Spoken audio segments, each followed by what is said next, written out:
নমস্কার, এর চর্চায় সকলকে স্বাগত।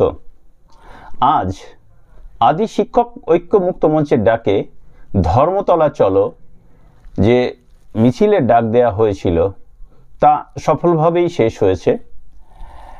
তো আদি শিক্ষক ঐক্য মুক্ত মঞ্চের যে দাবি ছিল সেটি হচ্ছে যে বেতন বৃদ্ধি, ইপিএফ, শূন্য পদে শিক্ষক নিয়োগ, আর এসএসকে এমএসকে পৌরসভা, মাদ্রাসা সহ বা শিক্ষা দপ্তরের অধীন যে এসএসকে এমএসকে রয়েছে, তাছাড়া শিক্ষাবন্ধু, শিক্ষা মিত্র, প্রত্যেকের এই যে চুক্তিভিত্তিক যে সমস্ত শিক্ষক রয়েছে, অর্থাৎ সমগ্র শিক্ষা অভিযানের যে সমস্ত চুক্তিভিত্তিক শিক্ষক রয়েছেন তাদের প্রত্যেকের ডাকে কিন্তু আজকে ধর্মতলা চলো এটা অনুষ্ঠিত হয়েছে এবং বলা চলে যে সফলভাবেই শেষ হয়েছে।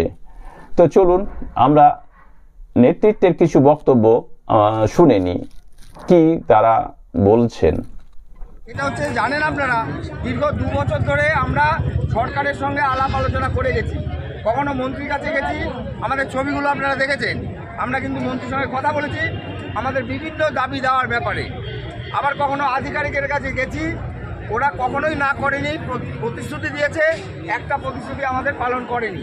ফলে আজকে আমাদের রাস্তায় নামতে বাধ্য হয়েছি। আমরা যদি আবার প্রতিশ্রুতি দেয় তাহলে আমাদের রাস্তায় নামার কোনো দরকার নেই।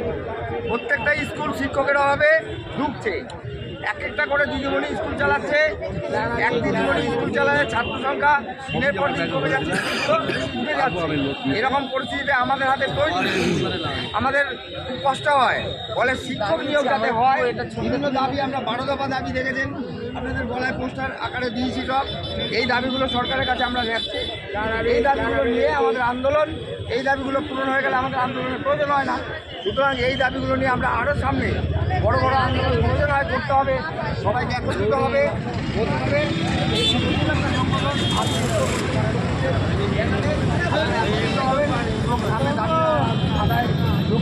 আমরা আন্দোলন আরও